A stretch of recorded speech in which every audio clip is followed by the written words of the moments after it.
We've come to the end of a truly historic NATO summit here in Madrid. My name is Richard Josiak and I'm the Europe editor for Radio Free Europe, and I will give you my 4 main takeaways of what happened here in the Spanish capital.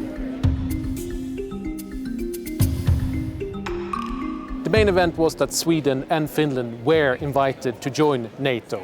Now the question is, when is this going to happen? The accession protocol will probably be signed already next week in Brussels by EU ambassadors, and then we'll have a ratification process that normally takes a year. But I believe that this is going to be much shorter. Many parliaments have already said that they will try to make that as fast as possible. I wouldn't be surprised to see Finland and Sweden join the alliance as member number 31 and 32 by early autumn. However, this took a bit of time. There were negotiations going on for about 4 hours here in this building at the very start of the summit between the Turkish president and the leaders of Sweden and Finland. And in the end, they had to agree on not to have an arms embargo on Turkey anymore. But of course, one of the more sensitive topics here as well is that Sweden and Finland have agreed to facilitate extradition of people of Kurdish origin to Turkey. That can be something that is very sensitive going forward, especially with the Swedish general election looming in September. Now, another big topic was obviously the strengthening of the eastern flank of NATO. We will see that the battalions that NATO currently have in Estonia, Latvia, Lithuania and Poland will turn into brigades. So it means that there will be several thousand more troops being there. Another thing that is new for NATO is the pre-assignment of troops. Essentially what that means is that troops will be trained in their home nations, but they will be designated to go to a specific country.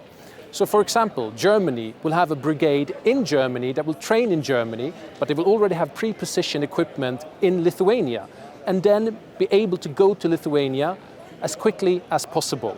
This is a sort of new thing that NATO will try to experiment.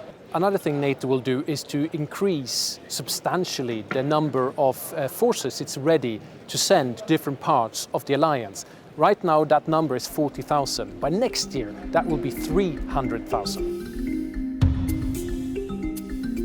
Ukraine was another topic at this summit, and Mr. Zelensky, of course, addressed the leaders.